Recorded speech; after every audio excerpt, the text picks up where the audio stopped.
now I'm recording. I guess I could take my glasses off so I don't have this bright glare. Excuse me. I don't have my model with me, but the first thing I wanted to say is I did build the Sanguinor. All right? Huh. And I've got paint on it. There are pictures on the internet of this. It does exist. So not only did I meet my hobby challenge, I exceeded expectations by getting all my base coating done. Boom. Oh yeah. Yeah.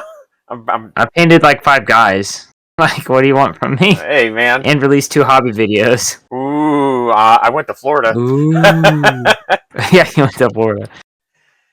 So Didn't even go to the new Epic Universal, did you? no, we just did Epcot, Magic Kingdom, and Animal Kingdom. So just did Epcot. Oh well. That's fine. It's about Just Epcot. The one thing I've not done, even though I've gone to Disney twice and everyone says I should go to, and I haven't done it yet. I've been to Epcot thrice. It's the only park I actually enjoy. Oh, the one I've been to the most is the one I actually enjoy a lot, which is Animal Kingdom. So it's not so bad. Yeah, Animal Kingdom's not bad. I shouldn't say it's the only one I enjoy. It's definitely the one I enjoy the most. I'm not a huge fan of Magic Kingdom. That park is awful, like just from the people crowd perspective and just the chaos. And I'm not a big fan of rides like that anyway, and that's where all the coaster-like rides are for the most part. So, Well, I just like Animal Kingdom because I like animals. So it's like, well, I don't have to ride the rides. Like, I can just walk around and look at the animals and be just as happy. I will say that the Avatar ride is really cool. The one where you ride the Banshee, the little flying dragon thing. Yeah. I don't know if you've been on that thing. I've stood in way too long for that. So you haven't been on Soarin' because you've never been to Epcot, but Soarin' is probably my favorite ride in the whole park because it's a lot like flying in a helicopter, and it just kind of puts me back to my time in the Army, because it's like a simulated, you're gliding around, seeing all these different parts of the world, and they talk to you about it, and there's air blasting. You know how Disney rides are, man. It's immersive. Yeah. So it's real cool, and the Banshee ride is like that but amplified. So it's just like taking me back, man. I still want to go down there and try the Wild World of Sports one though, the ESPN one. I haven't tried that one yet. I doubt I'll get a chance to go there unless I plan my own park day. Like, just don't think I'll be able to drag. We all know that's not happening. No, and I don't think I'll be able to drag Sherry or the kids there. Like, they have no interest in any kind of sports-related thing except Blood Bowl. That's the closest thing I can get any of them to pay attention to. But well. What were you going to do for hobby? I don't remember. What was your hobby challenge? It was a Dark Angel thing, wasn't it? No, that was for my other podcast. I was going to work on these firefight guys. Yeah. So I got my Reapers. I'm just like, I had to email. I've got the stuff for the bases coming from Michigan Toy Soldier Company, but I had to email them because I haven't got it yet. I'm afraid I sent it to like a wrong address or something. Gotcha. Like I sent it to my parents or something, and they've been on a cruise, so they've had their mail held up for a couple weeks. So it's like they just have to go to the post office and see if it's there, kind of thing. Right. Well, you should have tracking. Does tracking say it was delivered? Well, whenever I try and look at the tracking, the thing I run into is it just takes me to PayPal, and then it just loops me back and forth. So I'm assuming, I wonder if they haven't even fulfilled the order yet, and that's the issue. That could be. They're just like, you don't get it. I don't care about you. I think my dad just tried to call me to tell me Saturday Night Main Event's on NBC, and I was like, I know, Dad. Right. I got a podcast though. Well, we'll try not to make this one super long. The main things I wanted to touch on. I wanted to touch on the firefight tournament I'm going to here in June. Yeah. I wanted to talk briefly about Quar, because I know you've played. So I wanted to kind of publicly have a discussion about your take on the rules and how you feel about them, and kind of dive into that for a little bit. And then I had a hot button topic I thought we could bring up, just so we can just like get that rage clickbait, you know. Oh no. Nah, not really. That's not why. It's actually something that I think needs to be discussed more, and that's gatekeeping. You know, you and I have kind of talked about it behind the scenes. That term gets thrown around a lot, and I wanted to do a little bit of a dive into that also. But like I said, don't plan on us taking super long tonight. Maybe an hour, not the 2 hour marathon we did last time. Yeah, And it is what it is. You just go until you get tired. Right. So that's one of my favorite YouTubers will do like 8-hour live streams. Like, right. He doesn't care. It's just how he does it. He's and I'm just like, streaming. Okay. What do they do for 8 hours? You just like watching them do stuff. Like, it's just usually what happens. Like, he's watching a soccer game, and then he'll like watch the game, have people on, and then he'll like bleed it into like a post game analysis, and then different people will come in and out of the podcast. Like someone, like different guests will come in and like be there for an hour, hour and a half, and then they'll leave, and then a new one will come in and he'll talk to them for an hour, hour and a half, Gotcha. and then the conversation will just kind of go back and forth between sports and life and YouTubing and things. That's one of the reasons I like watching him, is that every so often he'll drop little tidbits about like how to be a better YouTuber, and that's, you know, in all of the soccer analysis, there's other good bits in there. So like, not getting off topic. Yeah, good luck with that. So June 21st, Aaron Richardson is the tournament organizer. He's the organizer from Adepticon. Okay. For the firefight tournament. And he reached out to me. He was like, "Hey, what are you doing June 21st?" And I was like, "I don't know, because like I don't plan anything. Like, it's just not who I am. I just kind of like live my life, and I do things one day at a time, and I don't usually go too far out." And he was just like, "Oh, I'm running a firefight tournament in St. Louis," and I was like, "Oh, yeah, that's a drive." So I immediately asked the wife. I was like, "Hey, are we doing anything this date?" "No?" "All right, I'll be there." It's kind of neat because it's like an intro firefight tournament. It's 750 points, so it should be on the 4x4 table. Okay. So that'll be kind of cool to see that. I've never played a game that small, but playing Veerman, I know I'm still going to be able to bring a lot of bodies. Right.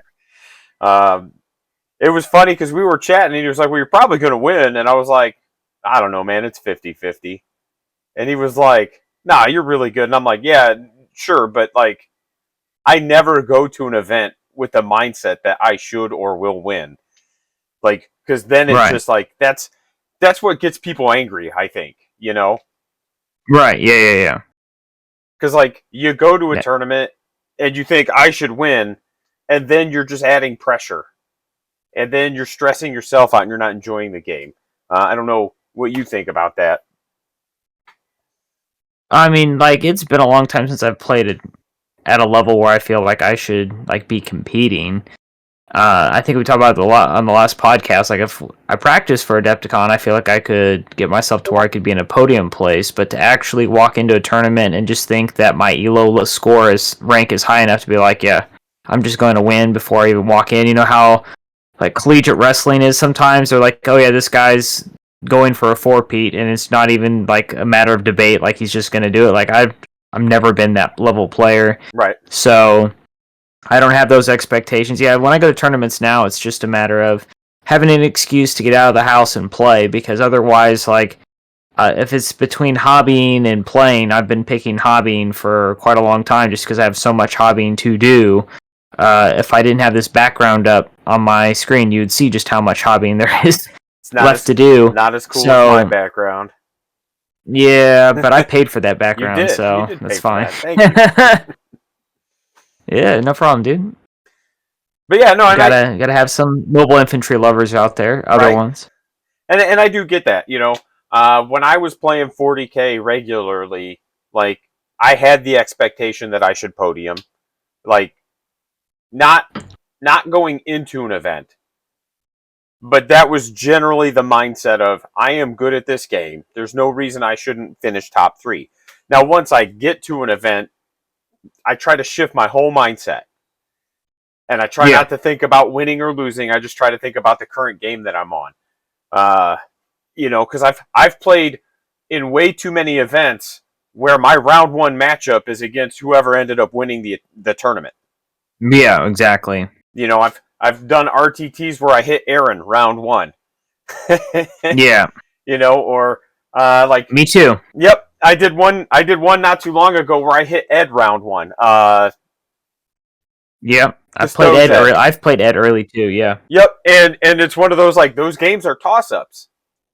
So, like, if I go into that with that expectation, and it's such a matchup specific issue and mission issue, like the game I played Ed round 1 was Purge the Foe, and I was running guard against Custodes. I wasn't winning that game because I can't. Right. Even if I table him, I can't kill enough to score. So it's just like, what are you going to do? Sense. You're just going to go, oh, all right. Because I did table him. That game was hilarious. Because I was just like, nice. All right, Ed, I'm going to need like 12 neg 5s no cover for 3 damage each. And he was just like, what? Why? So, but yeah, I think most players need to, I shouldn't say need to, I think most players would benefit from taking a step back and accepting that they're not as good as they think they are. And just one game at a time, don't worry about if you win. And then you'll find that the wins come.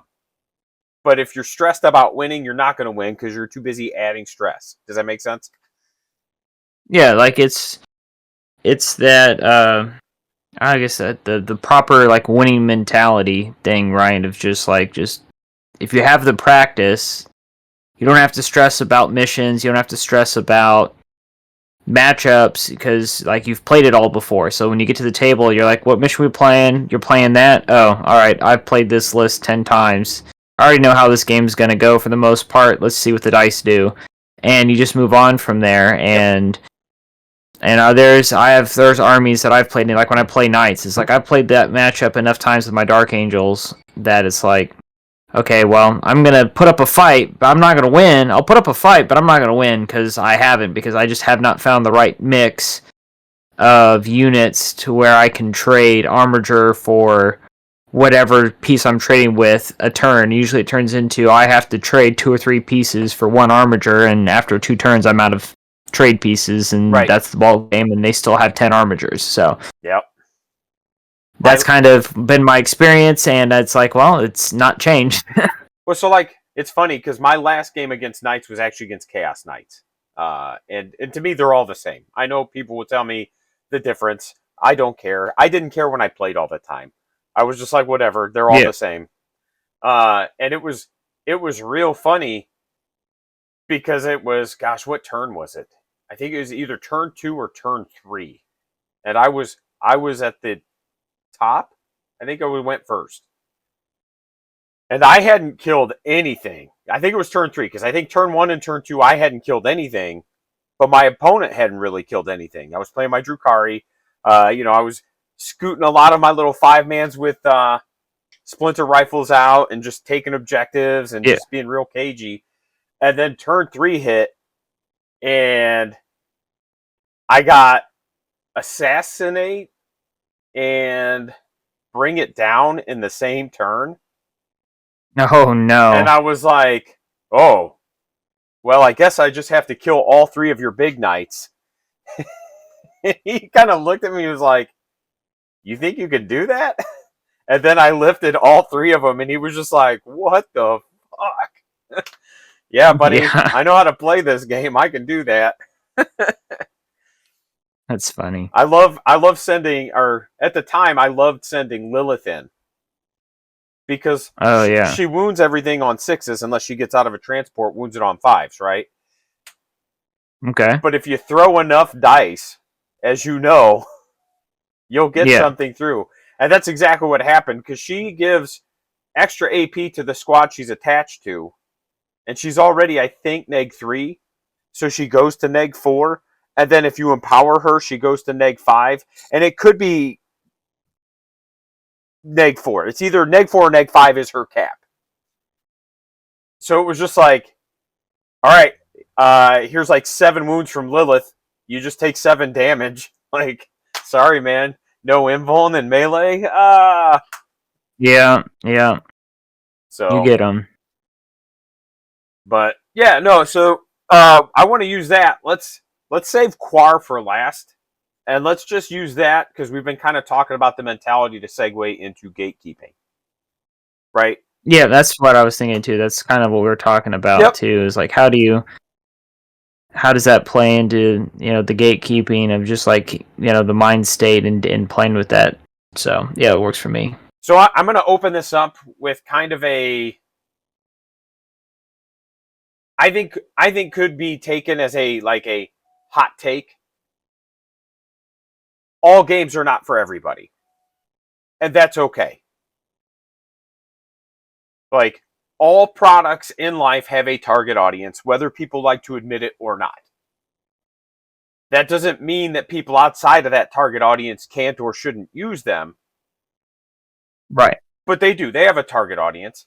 Like, My Little Pony's target audience is like preteen girls. It just is. Does that mean preteen boys can't watch it? No. But that to me is the statement, like, it's not for everybody. It doesn't have to be for everybody. And that's okay. But that also doesn't mean we should be shitty to people because they want to try it, if that makes sense. You're saying we shouldn't bully the bronies. It's fine. Well, I'm not saying all that. I'm not saying all that. But because I was gonna say you missed the other major part of the target audience, which is like men over 40. Oh, man, I dodged a bullet there. I'm barely a man, and I'm barely over 40. It's just one of those, like I see that term getting thrown around. You're gatekeeping, way to gatekeep. And I don't think people truly know what gatekeeping is. Because when I hear the term gatekeeping, I think of people who are overly protective of something that they like from a negative perspective. Like it's almost like they think it's theirs and they don't have to share it with people, if that makes sense. Right. Whereas when Disney's a great example. When Disney makes a live action remake and they just change completely the movie that it's based on, and people are like, why did you change this? This is not how it's supposed to be.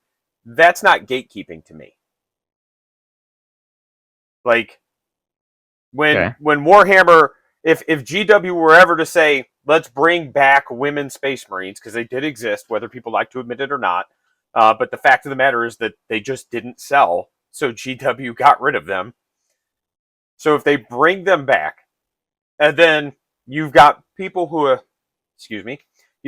been playing this game for 30 plus years, and these people are just like, women Space Marines don't exist, why are you changing this game? To me, that's not gatekeeping.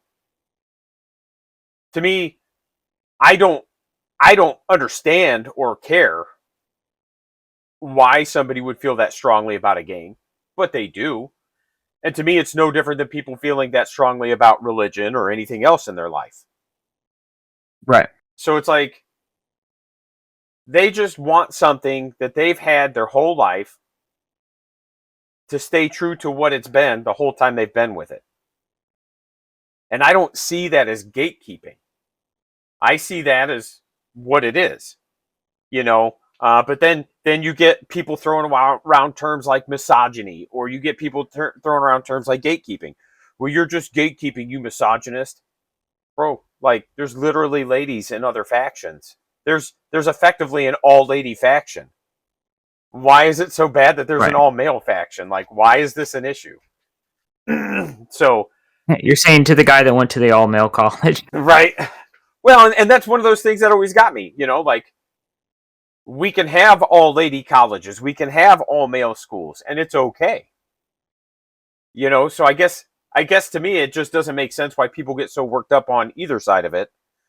But it's like, I mean, for me, the biggest thing on it is people when they hobby, they want to.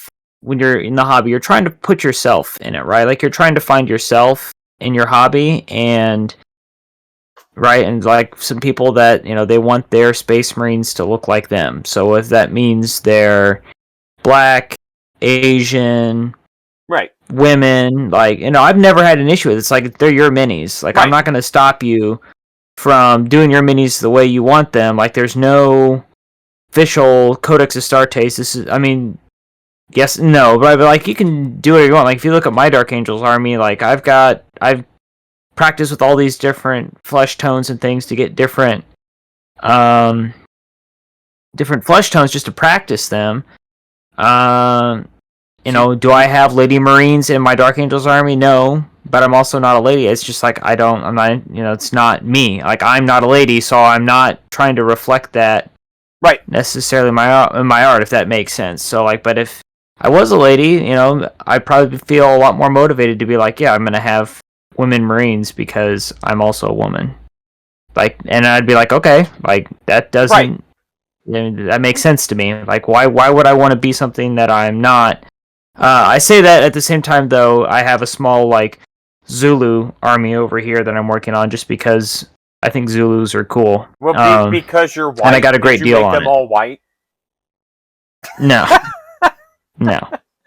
I also believe in historical accuracy, so and that's that one. I'm glad you actually said that right there. So that's kind of the thing, right? Like we all know that 40K isn't real. But Right. people want things to be, for lack of a better term, historically accurate, lore accurate. Right. And, I don't hate people for wanting that. But my thing is, if you're playing with somebody and they have Space Marines that are girls, you don't need to tell them those aren't lore accurate. Like, that to me is where we cross the line. Like, if somebody were to say Games Workshop needs to make a Lady Space Marine faction, and then people were up in arms about it, I would have no issues with that, because they're trying to defend their lore accurate, historical accurate side of it.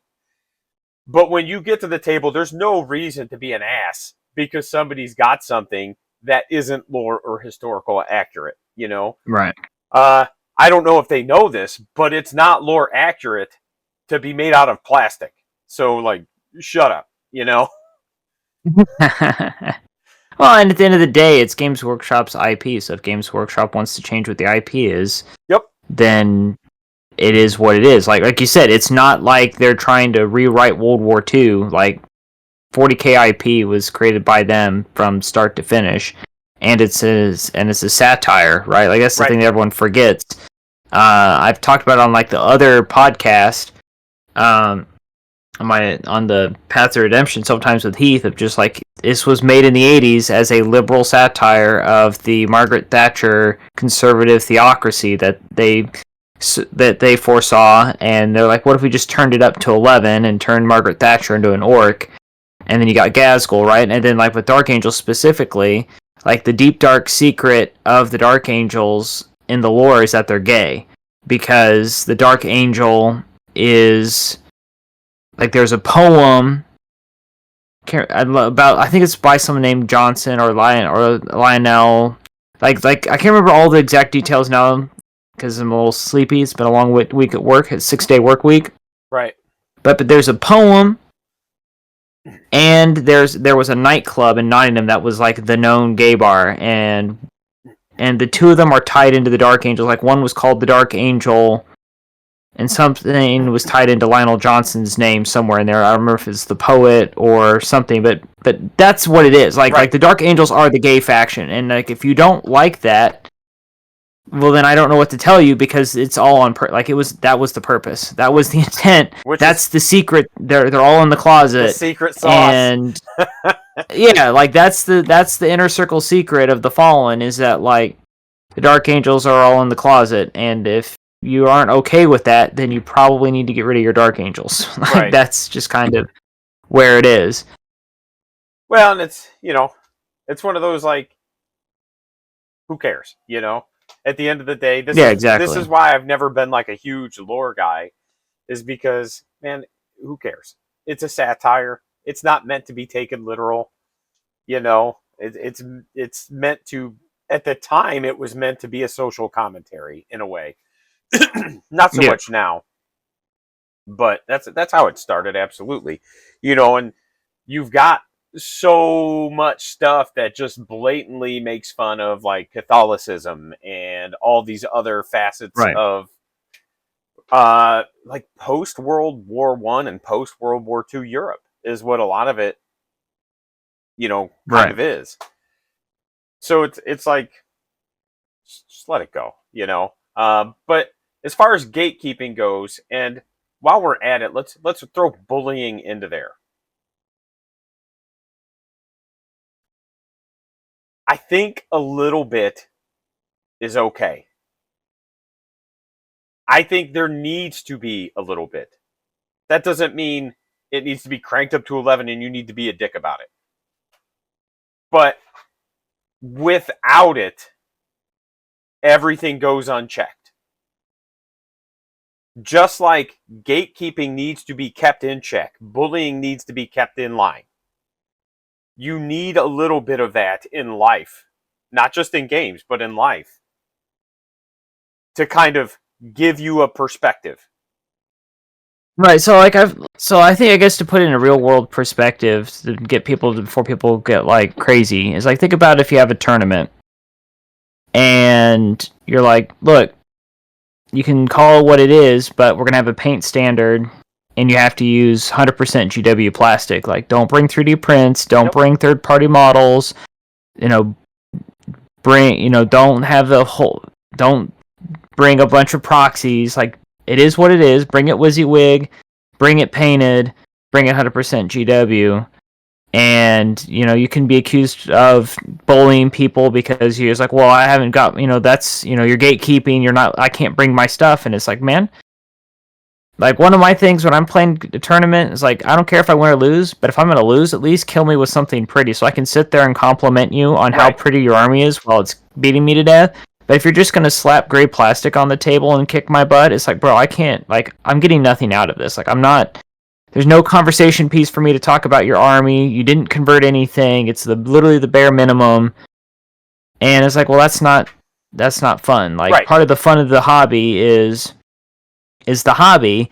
And sometimes to get people motivated, I wouldn't say bully, but you gotta, you know, throw a little banter out there, right? There's a fine line between banter and bullying, but like if it's like, hey man, like get that gray plastic out of here, you know, you laugh about it, or like, hey, do you want to paint? You know, when you get some paint on that gray, like, you know, like there's a point where like you don't want to make people feel welcome, but it's like, hey man, like if that's something that struggles, like something that helps people get through all their painting, and like I actually have I'm working on getting like a weekly Discord call with some of my college buddies because they're really struggling with hobby paralysis and it's keeping them from enjoying the hobby. And so I'm like, all right, well, we'll just turn on the cameras, get in our little studios and just talk and hang out for a couple hours one night a week and just see where you get. You don't have to paint a ton of minis. Like I've painted for 15 years, like plus, like I don't expect you guys are just starting to keep up with me model for model while I'm just like sitting here cranking out things.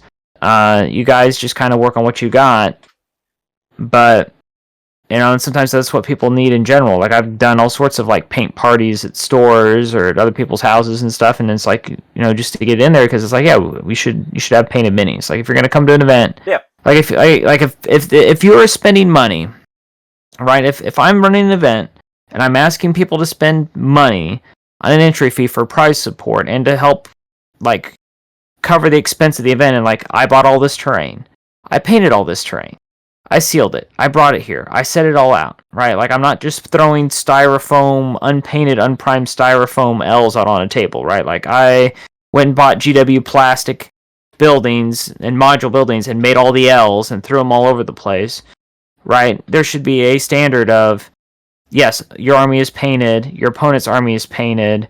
We have a best painted prize, a best sportsman prize, things like that, and then overall general. And I think that's another part of it too, is just like encouraging people, like having awards for people who are, good Yeah. player, that sportsmanship is there to encourage people, and it's not something trivial and insignificant, right? Like, no, it's like it's just as cool as getting first place or having the best painted army, because it's not like I said, sometimes it's a interaction of people. Sometimes people are having a bad day, or they're having a bad run of luck, and they can't always be on top of their their people skills. So for someone to do that through 3 games, through 6 games, through 9 games, like they should be rewarded for being that guy or gal. This is gonna shock you, but I've actually won best sportsman at multiple events now. Yeah, so have I. Yeah. But it used to be actually pretty stiff competition at some of your old tournaments between me and Brian.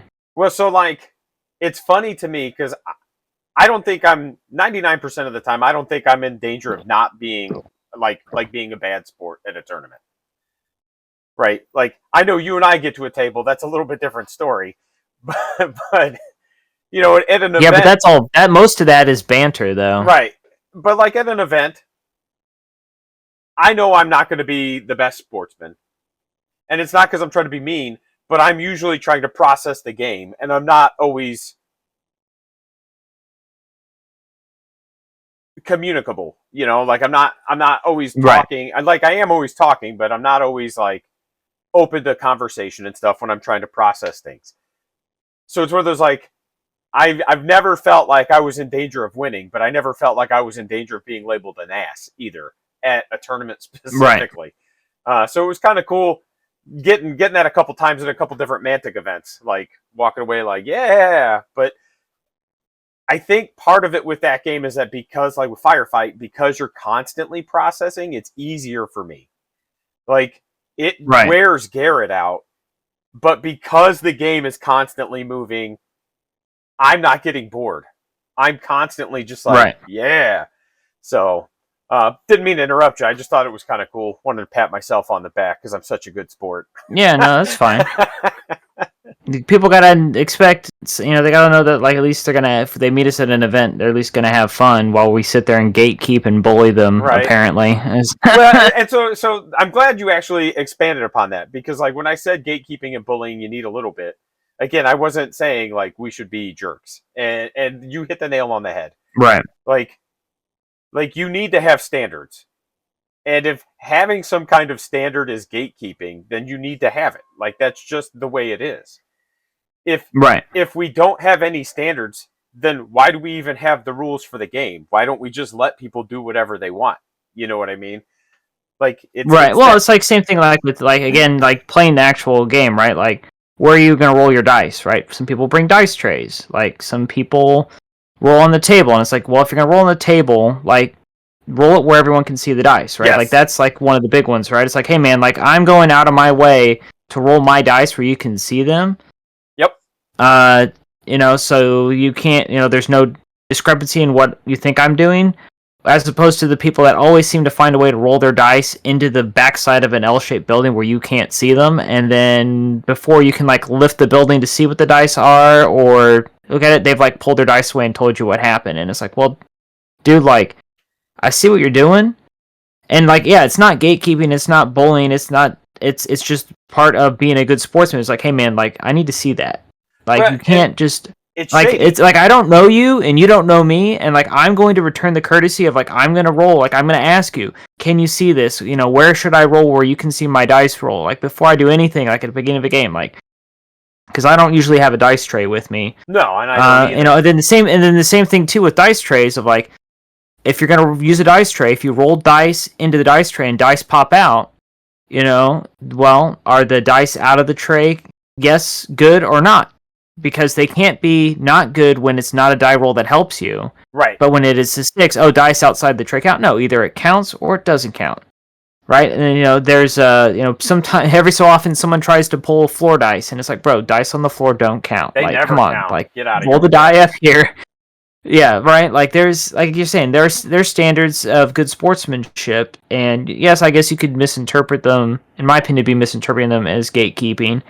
But if everyone holds everybody to account, then you don't have to worry about some of these things. I think I've talked about this with you before, maybe on a couple other podcasts. Like I was at DEPCON team tournament a couple years ago, and someone tried to tell me that I had a 5-man unit. I had to keep them within 2 inches of 2 models with a 5-man squad because I tried to string out my infiltrators, and they said I couldn't do that because I had to stay within 2 inches of 2 different models in my squad. And I'm like, but it's a 5-man squad, so you can be 2 inches within one model and spread them all out. And they're like, no, it has to be this. And I'm like, okay, I don't want to argue with you. I'm going to put them the way you want me to. I'm going to hope I get to go first.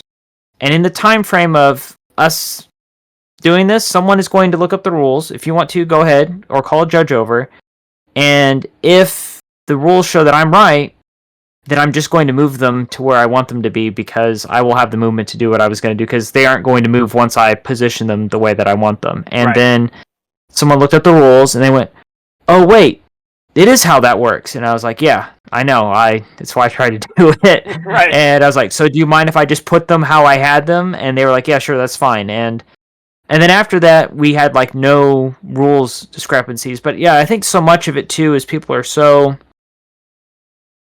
of the accusations and some of the ill temper with like tournament plays that people are so afraid people are there to get them that if you can go out of your way to demonstrate at the beginning that like I know what I'm doing and I'm not trying to pull anything because I don't need to. I don't think I need to. Like I don't need to do anything dumb or edgy to beat anybody at this game. I'm just going to play the game, and hopefully my skill is better than yours, and that's why I win. Not because, I rolled my dice behind here. I mispositioned my troops in a way that's, borderline cheating. Like, I don't need to do that. I'm just going to play the game, play the mission, and win. Yep. And if I can't, well, then you are just better than me, and that's fine. Like, I'm not going to cry my eyes out about it. I'm just going to move on to the next game. So that's sort of where I fit on that issue. Yeah. Because there's like you're saying, there's different kinds of gatekeeping. There's the lore gatekeeping. There's the rivet counters and historicals of like, oh, you didn't have paint enough buttons on that uniform, and it's like, man, again, a lot of it has to go to when you're coming to the hobby bit, right? Like, what are you trying to do?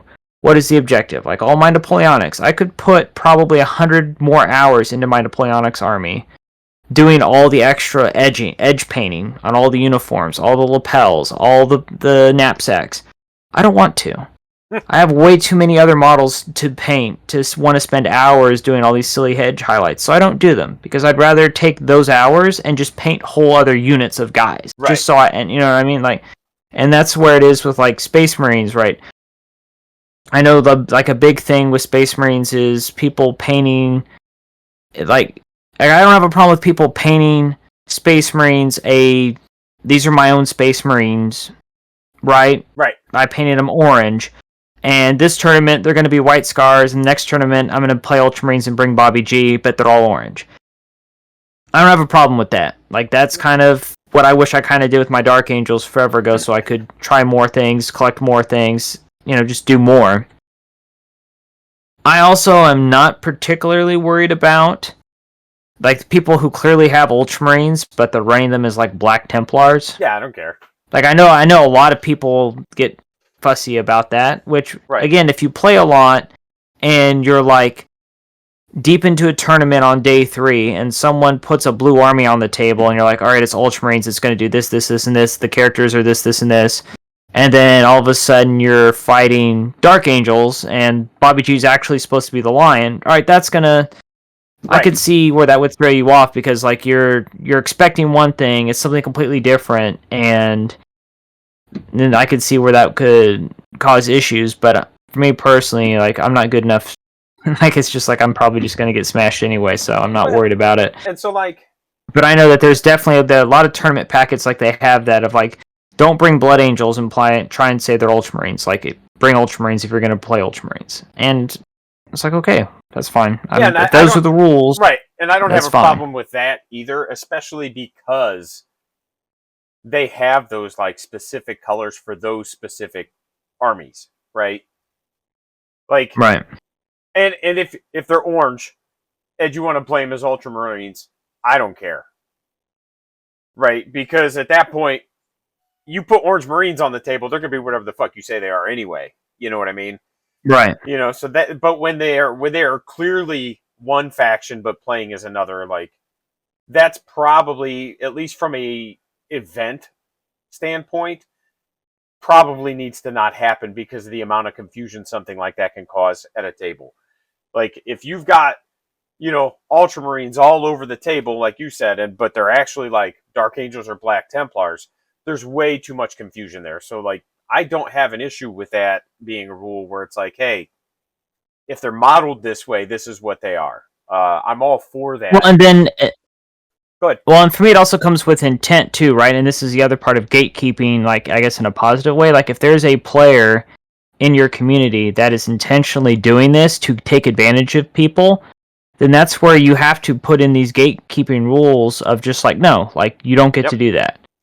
Like if you're bringing Ultramarines and running them as Blood Angels with the intent purpose of tricking people into thinking they're playing Ultramarines, and then smashing them with Blood Angels and being really flim-flammy about what's going on, and like that's the intent, like that is your strategy to win the tournament, right? Then I think then there's the players have full right to complain, and the tournament organizer has the full right to put in the rule packet, we're not doing this. And if you then complain, like, well, that's not fair to me, and it's like, well, that was kind of the point, man. Like, if you can't figure out why you're the reason why this rule exists, then I don't know what to do for you, buddy. And that sometimes is something that has to be done because, you got to protect your community sometimes. Like I know one time, I know I shouldn't, I regret it now, but one time I watched these guys trying to play Blood Bowl, brand new players, at the game store in Plymouth, and I walked in, I was like, oh yeah, I want to play like the goblins and run around and like kill everybody's star players and just like be a giant douche.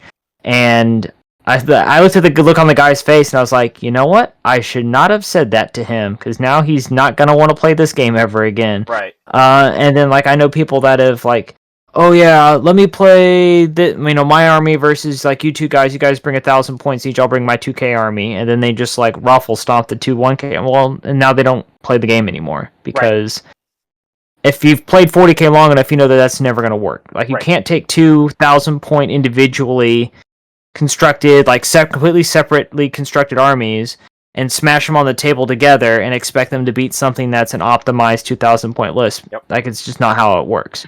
Unless someone's like just bringing a bazillion orcs or a bazillion Tyranids, and you just have enough bodies to deal with what's in that 2K list. Right. Like but most new players don't. I was saying and like I've done that with like.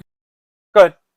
Well, and like I've done that. Like I think you remember the pod league that we ran at Got Game, right? Like that was built to protect some of the keep some of the gatekeeping tech like stuff out, in the sense that like by gatekeeping, by saying like only the new players can play the new players, and only sort of the middle tier experienced player, people that have played a lot in the past but they're coming back, or people who don't play competitively with some of the newer players like in another pod, and then the people that like we know that are only ever bringing comp lists because they're like super into it and this is their jam.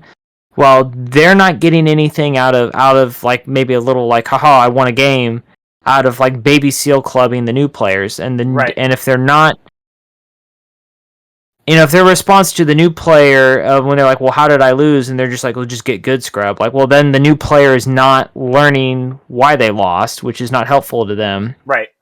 So there's no reason for that game to occur. So if you're running a community, sometimes you have to be like, hey, man, you guys need to play over here in your little pod, because that's what's going to push you to be better players, because you're only ever playing people that are your skill level, and you're playing highly optimized lists, and you're practicing for tournaments and all that, and like go play in that pond, in that sandbox. Yep. And then these new guys that we're trying to, and gals that we're trying to get them into the hobby and teach them how to paint their armies and do all the little bits and learn the rules, like they're going to play on their own, and then we're going to kind of build yourself into it. And then it worked out to where like we did tournaments where you had to be from certain pods to get into the tournaments, because also it was like we had limited space, right? So like it basically worked out to where we finally got to like the Grand Master tournament, where like people who'd won the previous tournaments qualified, and then people from outside the store, were invited in. Right. And so, but in a way, everyone in our community still got to play because like all the new players played the new person tournament, and then the winner of that and sort of the moderate players played a tournament, and then the winner of that qualified for this tournament, and then the people from our top pod also qualified, and then we had all these extra people. And so like really we almost had like a 20-person event over 3 events. But it had some of that gatekeeping bit just to be like, hey man, we don't have the space, and I'm not I don't want to discourage new players by making them play people who know what they're doing and may or may not have the time or the skill or the desire to explain to somebody new why they lost. Although there are plenty of people who will in the tournament scene. There are lots. And I say that because I'm one of those people. Like, I will tell you exactly the point in the game in which I knew I won the game and how I won it. I have no qualms telling you that. To help you, not because I want to be like, haha, I beat you because you made this mistake. It's like, hey man, next time you're in this scenario, don't do this, because when you did that, it told me I could do this, and once I could do that, that was the ball game. Yep. And that's what tournament play is supposed to be about. Is like helping people grow and learn the game, because there's only so much you can learn just kind of playing around in your garage with your buddies. There's a deeper level of understanding that you're only ever going to learn going out and trying these bigger events where you meet all these different people who look at the game a little bit different than you and your buddies back home. Yeah. I think that right there is the big thing with tournaments, is it gives you a perspective that you might not see. And, you run into people who maybe play things a little off kilter, and it kind of, opens your eyes to different things you can try. You run into those idiots. Sorry to cut, but for example, I played Zach at Oricon, right? The Shriners Temple up in Michigan City we were at last week when we were doing the Halo thing. I played a 40K game with Zach, and he shot me with his Kriegsman squad of a bunch of dudes and a command squad, and had all these plasma weapons. Well, he shot my squad, fired all of his plasma guns, used them first, killed all my guys, and then he was like, well, I declared my shots, I declared I was going to supercharge with all my plasma, I still haven't shot all my plasma pistols, but your guys are already dead, but I allocated the shots, and I allocated them into supercharge, so do I still roll the dice to see if they die from the supercharge, even though the unit's already dead? And he said, because some people say yes and some people say no. And I was just like, I don't care. Do it however you want. I was like, I know there's an official ruling somewhere, because I know this has come up several times. But at the time, I was like, man, we don't have time. Like, we were in kind of a time crunch, and I'm like, I don't care. Whatever you're good with, I'm good with. Let's just roll. But again, this is one of those things where, like, we talked about this before, everybody plays the game, but everybody is not playing the same game. Right. And that's one of those things where, like, you could be in an area where, no, you don't roll, like, but according to the rules, the way that it all works out, no, technically, I believe the answer is yes, you do, right? I know you're much better, like, 40K rule judge than I am. Yeah, I would say that's one I'd have to look up again, because I haven't run into that in so long. If I had to guess off the top of my head right now, based on the way 10th edition is laid out, I'd say probably not. Because 10th edition has been designed in such a way that it just, like, rewards players. Like, it's not punishing at all. There's not really any negative consequences for anything that you do in the game right now. So if I had to give an off-the-cuff answer, my answer would be probably not, no. But I wouldn't swear to it. I would want to look it up before giving a ruling. Right. Well, and it's one of those things, too, where, like, we were fast rolling dice on a few things, and I was like, hey, man, like, these are multiple damage. You have feel no pains. These are multiple damage attacks with different amounts of damage. Like, you just can't roll, like, I know this kind of sucks, but you gotta slow roll this out, because... Yeah, or like I had a squad of bikes where like some of the bikes had an invuln and then some of the bikes didn't. So I'm like, I gotta roll until all the guys with no invuln are dead, and then once they're dead, then I can fast roll, because then it goes to this 5-up invuln. But if I just pick them up and roll them, I'm gonna miss out on what I'm doing, because And the reason you do that stuff, right, is because the way the game's actually written is that each individual die is supposed to go through the sequence one at a time. Yep. Right, that's how 40k is actually written. Like, when you have 2 attacks with the chainsword or 3 attacks with the Space Marine chainsword, you're supposed to technically roll each one of those attacks one at a time and go through the whole process, hit, wound, save, feel no pains, whatever, right? And then go back to the beginning. But nobody does that because it takes forever. That's why we fast roll. But sometimes there are weird scenarios with the way where you have mixed saves and units where it's like, or mixed toughness, feel no or pains. yeah, that like you actually have to roll it out, and it can be very time consuming. But anyway, that's one of those things where, again, where you don't want to gatekeep yourself. Again, people like, oh, I don't play with tournament players because they're always trying out to get me. And it's like, well, but maybe if you played some tournament players, you might actually learn how the game is actually played instead of having these questions or just making up. Which, again, there's nothing against having your own house rules. You can play, if you're playing 40k at your house with your friends and you guys want to add a bunch of rules and have fun and do it your way. I'm not going to walk into your house and slam a rule book on the table and say, you can't do this. You're not allowed to play that way. Games Workshop is not Wizards of the Coast yet, so they're not going to send the Pinkertons after you just yet. You're safe for now. Right. Yeah. But at the same time, like, if you're going to come to a game store and I'm running an event and you want to argue with me about all these things, like, well, my group does it this way. And it's like, okay, that's cool, but that's not the actual rules of the game. Right. We play by the actual rules. Like, that's cool, it's telling you to do it, but, like, if you're here, this is my event, this is I'm the one that's putting in the time and the effort to put this on, so we're going to do it this way. Yep. And if you don't like it, I'm sorry, but that, this is how it is. And if you don't come back, I'm sorry you didn't have a good time, but man, like, this is what it is. And if we want to have a discussion afterwards and try and find some common ground or, help you understand why things are this way, more than willing to do that.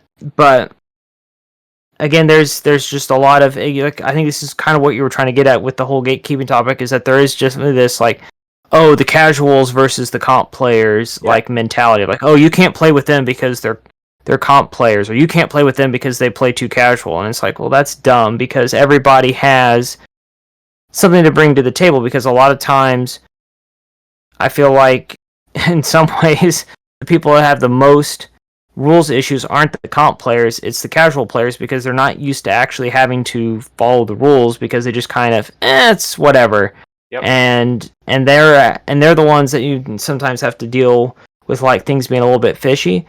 But at the same time, they're also useful to play because they're not ones that are just reading every meta list off Reddit or off Goonhammer or Best Coast Pairings. Right. They're like, oh, I brought this weird unit because I like it, and it does this thing, and it's really cool when it happens. And you play it, you've never played it before, you run into the buzzsaw that is whatever that thing is, and you're like, wow. Why is no one trying this? And then you take it to a tournament and you're like, oh, I see, it's not very efficient. But man, it's a lot of fun, and the look on people's faces when this thing pops off is totally worth, maybe not Adepticon where I'm traveling out of state and I'm spending all this big money, would I bring this? But, like, it's like our buddy John, like, he's not going to take his Stompa list or his double Stompa list or whatever it is that he ran that one RTT to Adepticon, because that's an awful lot of money to go up there and get beat up on with Stompa. But when he's at our local game store and he's played everybody there 10 times and we're having a tournament, he's like, you know what? I don't need to run my Adepticon list here. I'm saving it for Adepticon. I'm running 2 Stompas. Yep. Deal with it. And then everyone's like, I'm not ready for that. And it's like, well... Oh, well. That's too bad. Well, yeah, and so I think we both kind of have the same mindset about gatekeeping. Is like there's a certain type. There's different types. There's a certain type that's okay. There's a certain type that's not. And you can't... There's a lot of nuance to the topic. You can't just be like, all gatekeeping is bad. All this is bad. And people really need to remember that, just like everything in life, there's a lot of nuance. That is going to take us into our last topic. I need to step over here and grab something real quick. Oh, he's gonna go get some Quar, hopefully.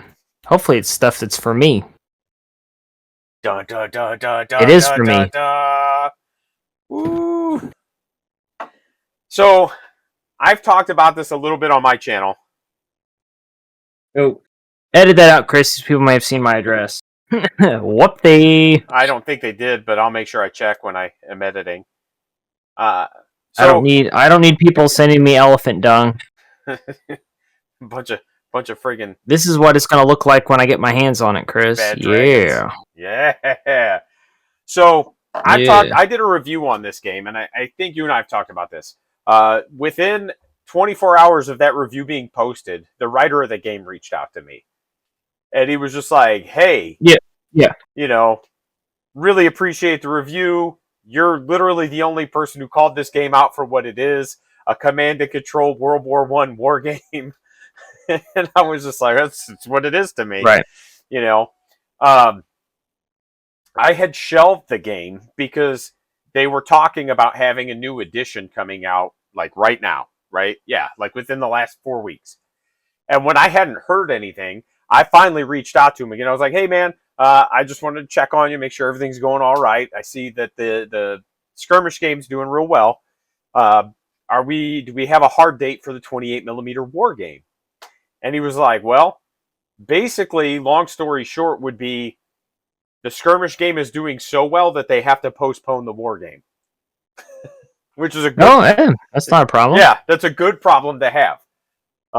It has to do with like how their contracts are set up with War Games Atlantic and stuff, but I'm not going to get into it. It's not my place to get into it.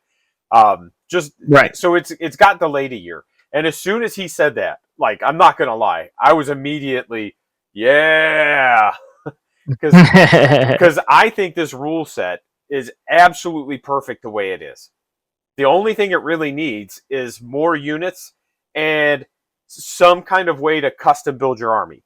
Don't necessarily need points, but some sort of Right. detachment system or something to where you can bring things more efficiently or more easily.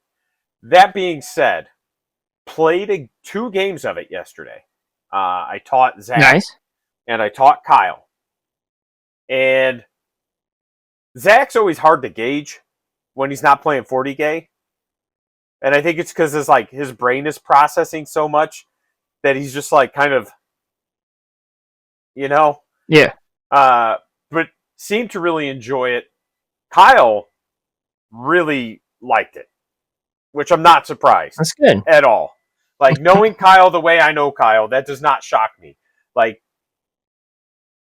could probably get him more into the historical side of things if I really pushed. Just because his brain works very similarly to mine in that respect, where he wants that kind of deep tactical play.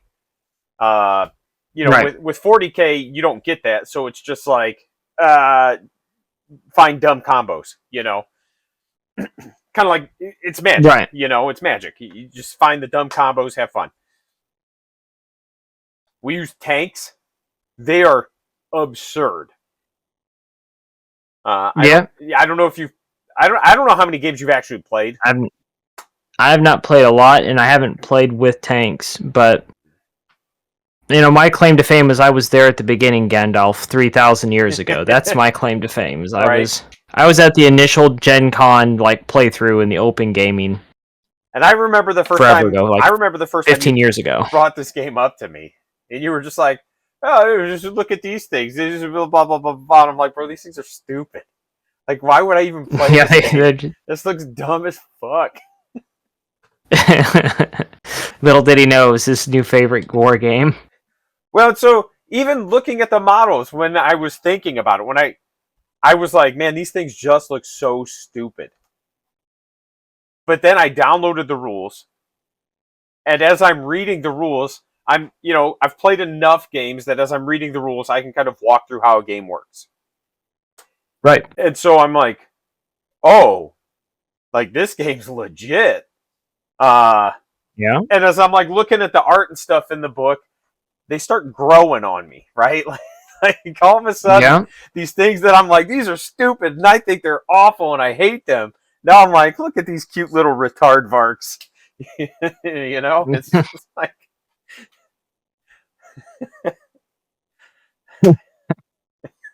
Yeah, yeah, that's the thing. Well, that was something one of the developers said was an issue, is that they didn't want to. They wanted to make a World War One game, but they didn't want to make it with real people because they didn't want to depress people with just how many of their models were going to die in a game. Like they didn't want people to have to fathom just how many people would die when you shoot them with machine guns when they're out in the open. right. So they're like, well, we'll just use these cute little whimsical creatures, and then maybe people will laugh maniacally as they send them off to their deaths because they're just dumb little creatures. And Right. then they're like, oh no, people got a little too attached to their dumb little creatures, and now they don't like it when they die in massive hordes to machine guns. We've created a monster. Yeah, and so it's pretty cool though. The tanks. So the big thing with the tanks is if I shoot at a tank, I don't roll any dice. It just auto hits the tank. And then you Okay. just make one basically armor roll at the best armor penetrating value in the squad. So if I've got like an anti-tank torpedo in the squad, and then I've got a million machine guns, I just make one die roll based off the anti-tank pen. Bam, that's it. Easy peasy. Okay. So it's pretty cool in that respect. You need some pretty nasty stuff to really hurt the tank. Right. But you can like damage it with heavier machine guns and stuff, which is kind of cool. Like Kyle's tank, I damaged the turret, so it could no longer rotate its turret, so it had to only shoot forward. So now, because pivoting is part of a move action with the tanks, and you can't move and fire the main cannon, like he's got to pivot it. Gotcha. And then it's like, ha ha ha, can't shoot me this turn. So it was one of those like pretty funny moments. Well, it's one of those tactical things that came out of 40K when they said that weapons didn't have firing arcs anymore, and you could like what would they call it, the asses of fire with the Helldrakes, where you could, it didn't matter where the Helldrake's mouth was, you could just hit the flamer at whatever. Yeah. And so like people were like firing out the back of the thing and out of the back of it, and it's like, oh, it ate too much Taco Bell last night, so now it's gonna hit you from the back end. Dude, it's whereas it didn't in older editions of the game. It didn't. Right. It did matter. Where like no, like you can't just shoot from from the tippy tip of the wing of your model. You may shoot your weapons. It's like no, the weapon is on this wing, and it's facing that direction, so it's got to go that way. And I forgot how much I appreciated firing arcs until I got into this game. Because I played old 3rd edition and 4th edition Warhammer, and I played a couple of older games that weren't GW. I couldn't even tell you what they're called now. But I've played a few different games, and even like playing bolt action, because it has that, right? You have to face the direction you're shooting with your vehicles only, but so it's one of those like I forgot how much I appreciated that until I started playing this game again, and then it was like, oh yeah. The dice system. I just want to talk about some of the key like highlights of the game. The dice system I think is a real cool part to that game. Yes, I think one of my favorite parts of the game. Agree. I think the two standouts for me are the activation system and the dice system. So, for those that don't know what this Quar's War is, it's just a World War I game with little aardvark looking dudes. But it plays more like a historical, right? I would say. Yeah. Hey Arthur, or Arthur goes to war, goes to Paris. The game, right? And so like because it plays more like a historical, everybody's the same because you're all just dudes doing dude stuff. Yeah, dudes with a gun, no armor, no magical weapons. Yeah, it's pretty much what it is. Yeah. And so it's a D6 base game. Everything hits on 6s. Period. End of discussion. There's no way to modify that. And then there's no armor saves. Because like I do remember reading that going, well, this looks really weird. Because there's no armor saves, there's no wound rolls. And I was, like the first time I'm looking, I'm like, man, this game's going to be like shoveling models off the table because you're rolling a shitload of dice. When one Yeah. squad shoots, you're rolling 20 plus dice easily. And that's just 10 bodies, so you're averaging 3 to 4 dead models every time you shoot, theoretically. Yeah. But where the game does balance that is with the way it implements cover and all these different things. They're called condition shifts. And so each condition shift is just a die roll that negates a hit. So shift 1, 1's negate a hit. Shift 2, 1's and 2's negate a hit. And it Right. Yeah. you have to understand how to position. That is one of those things, like Kyle learned that real quick. Zach, it took a little longer because Zach would just sit there and shoot at me and just sit there and shoot at me and not move. And then I would just focus 2 squads on his 1 squad. And then he'd just be picking up fistfuls of models because he doesn't go prone. He doesn't do anything. He's just like, I'm going to stand and shoot. And I'm like, Zach, you should like move, go prone, do something. No, I'm going to get him this time. Yeah. Bro, I'm in a shift 2 cover. Like, you're not killing me. Yeah, you're not going to get me. Yeah. I think the dice system is probably one of the best dice systems I've played with because it's universal. It works, it's fair, and it works for literally everything.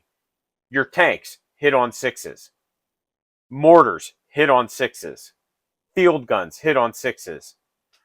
And the way it does templates is really cool. So I don't know if you've used templates at all, but it's yep, you put your template down, and then everything that's at least partially covered by the template, you roll 2 dice, and then a 6 is a casualty. Easy peasy. They do have the blast table, so you can have some weird random shit kind of happen, but I don't know what the math on it is. I'd say about 80% of the time you're just 2 dice. 6s are a casualty, which is kind of cool. The tanks, you put the blast template down, and obviously you have to put it in line of sight, right? But you put the blast template down, and I think one of the cannons had a 5-inch blast template. And so it was one of those where it went down, covered like 7 of my guys. And no. Kyle was just like, pick them up. Now, fortunately, my guys had sprinted and, at least had a condition shift. So that was helpful. Yeah. But the other thing I really love about the game is the activation system. Now, I know we've talked about the cards. Well, hold on, Chris, before you move on to that, just to be more clear on the die roll thing. Like, you pick up all the dice, you roll all your dice, based on, and then from that one die roll, you pick out all of your 6s, and those are your hits. And then you go, okay, do you have cover? Yes. You get shift 1. Condition shift to 1. So then I go back through the dice I just rolled, and I pull out all the 1s, and I match them up to my 6s, and each one they match up to gets canceled. And then, if there's more conditions, then the 2s and 3s. So, there's not, a separate, I'm in cover, I roll these dice, and then I take my 1s. No, it's literally the attacker rolls all the dice. Yep. Takes out all the hits, finds all the saving die roll, and so the saves, everything's done in one die roll. And then you just move on. Yep.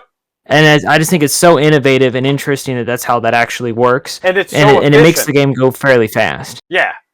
Thanks. Actually, I'm glad you brought that up because I would have completely glossed over it because it is. It's super efficient too. And it's efficient without feeling cheap and without feeling shallow. Yeah. So while we're on it, so each casualty adds 2 suppression, and then any casualties that are canceled by 1s specifically add 1 suppression. So that's where having more than 1 shift really helps you because you start with the highest numbers first. So if you have shift 2, you start with all your 2s to cancel hits.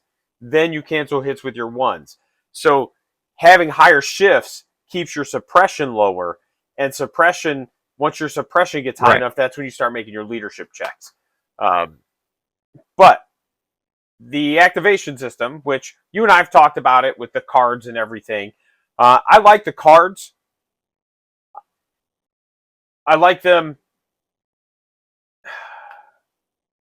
I like them way more than I like order dice. I do know that. Gotcha. And I don't hate order dice. I think it's a fine mechanic. Like, I could kind of take it or leave it. Like, the bolt action order dice system is fine. Right. I don't hate it. I don't love it. It works for their game. I definitely like it more than order dice.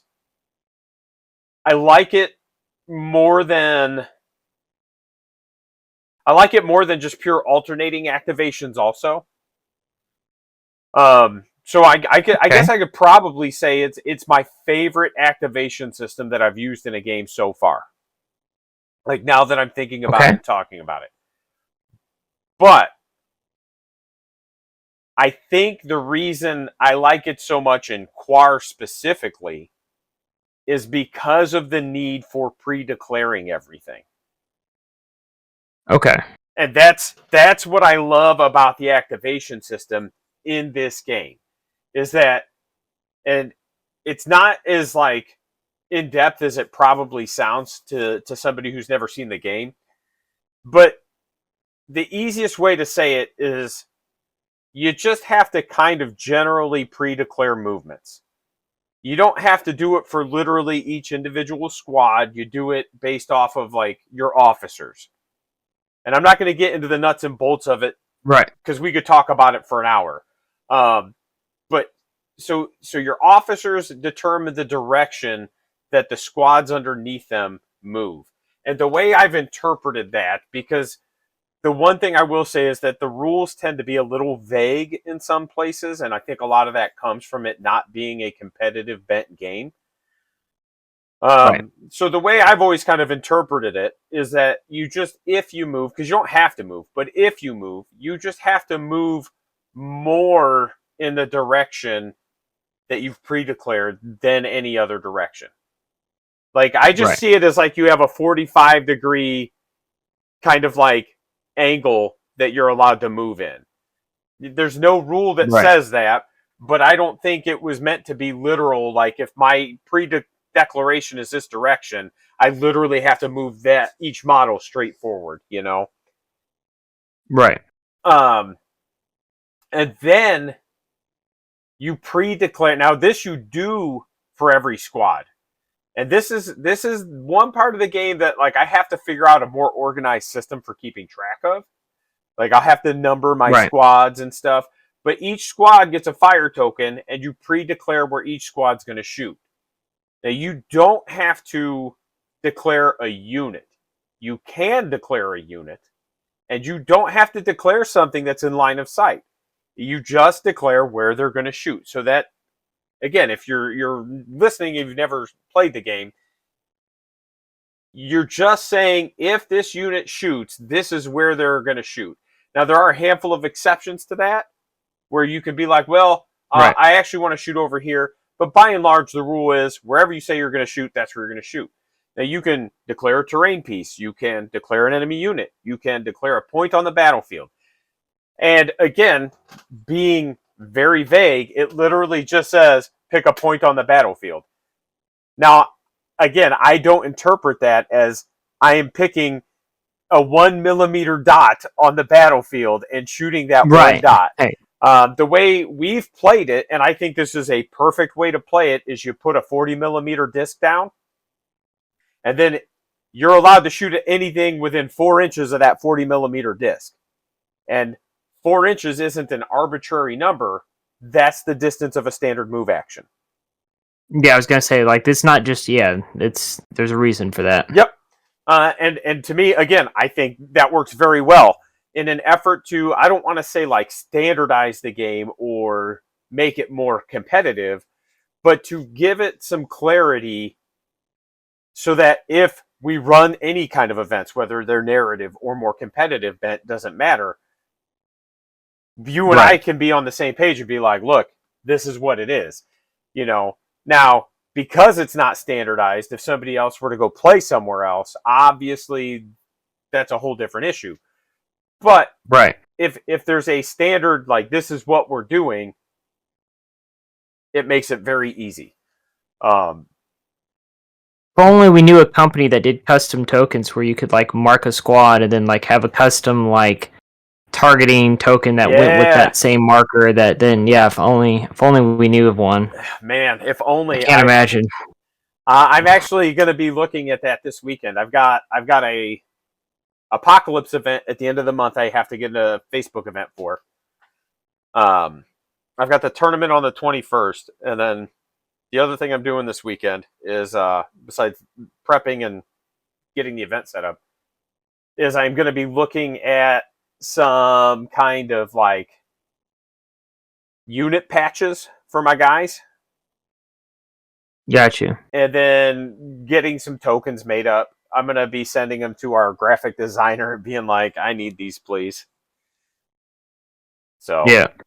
Because, yeah, I do. Like, because I can get like fancy double-sided tokens and stuff to where it's like one side says prone, for example, and then you flip it or whatever. Right. But while we're talking about Quar, one of the other standouts, I think, and again, I don't think there's a rule in that game that I don't like. Like, generally speaking, I can kind of nitpick things in different games and be like, well, this is kind of bullshit. And as of right now, I haven't come across that yet in Quar. Doesn't mean I won't. But I guess the only real rule I could nitpick is there's a ton of tables. Like, but I don't care. I love that. That's old school. That's old school wargaming, though. Like, that's something that a lot of games have gotten away from, but like that's what war games used to be. Well, hell, so, like, if you have that little nostalgia bug for tables, it's there. And they're real easy. Like, they're not crazy complicated. They're very easy to read. They all follow literally the exact same pattern. So it's one of those, like, you can roll dice for any table and generally understand what the result's going to be, even if you don't know exactly what it's going to be, because they all follow the exact same kind of outliner pattern. But the morale is like another standout to me. And so Rich was watching, my brother, when we were showing Zach and Kyle. And I was rolling, or somebody was rolling a morale check. And Rich was like, you have to do that for every model? And I was like, yeah. And he was like, oh my God. And I was like, no, check. Like, this is not going to take near as long as you think. This is going to go really fast, and it's going to make a lot of sense, and it's awesome. Yeah. Because it's literally you roll 2 dice, look at a table, resolve. And again, once you know the patterns, you're just rolling 2 dice and moving, rolling 2 dice and moving. Like, the table just becomes a formality in case you forget what they are. Right. You know? I love the morale system in that game. I love the coherency system in that game. I am going to be extremely sad when the next edition releases, I think. Like, I hate to say it like that. Don't do that. Don't do it. Don't do that. What? Don't say that. Don't do it. Well, because, like, to me, I have found what I think is almost like the perfect game for how I want to play. Gotcha. You know, it's got just about everything I like. The only thing it needs isn't something that it necessarily needs. It's just from my perspective what I think it would need. Like, it needs some kind of way to bring more to the table, and that's just because there's not a ton of units. Because all the new units are just being made for the skirmish game. Yep. But I don't think it would be too hard to port them over. Like, the hardest part would be, how do we keep it relatively balanced when we're bringing armies to the table? Like, to me, that would be the hardest part. I mean, the thing that I saw in the rule book is that that there are like these specialist units. There's like 4 or 5 different types of specialist unit you can bring, and I think in the rules it's like one of the appendiums, like not the core book, but one of the additional ones. It's like you just bring like 5 guys. Like, if you have an elite unit, it's half the size of a standard unit, so you only get 5. And that's one of those. And that's how it's kind of like relatively balanced. You and I are going to have to set some time aside so that we can actually get some games of this in. Like, we're going to have to. Like, I'll come down to you. I don't care. But we're going to have to do this where, or even if we meet in Lafayette, like once a month to get it in. Yeah. But that's something we're going to have to start doing. Like, I think one of the other things I really appreciate about it is, and this is less to do with the game and more to do with the type of game it is you could put just a variety of terrain on the board. Right. You know, you don't have to have all ruins and just like these footprints. Like you just like the board I played yesterday. We had a big trench line. There was like some woods in the back. Yeah. You know, like it was super cool to see like regular terrain on the table again. And I was just like, yeah. So I also think setting up some sort of scenario or mission where we use the chain of command method for deployment would be really cool. Like, don't do it every game, but like, here's a special forward recon type mission, and then we move our tokens, and then the game begins type of thing, as opposed to standard deployments, put your whole army down and go bash butts. Like, it would be a cool mission to implement in like a multi-round event. Like if we were to do something a bit more comp based, like here's a cool mission. And honestly, like if we were to try to do anything even remotely comp based, I think a scoring system kind of similar to what we did work up for Old World would work very well for this. Yeah. You know, obviously we don't have wizards, so like the wizard stuff could just get cut out. Or you could just like replace it with a standard bearer. Like if your standard bearer's in the middle of the board and he does an action, like that type of thing, I think could work very well. I may reach out to the writer and see if there's like a algorithmic point system that they use for balancing, and then if there is, ask if I can get a hold of it just to kind of like point things out to figure out how to kind of keep the game generally balanced for bigger stuff. But I think that'll do it. We're a little bit over where I wanted to be, but we're under where we were last time.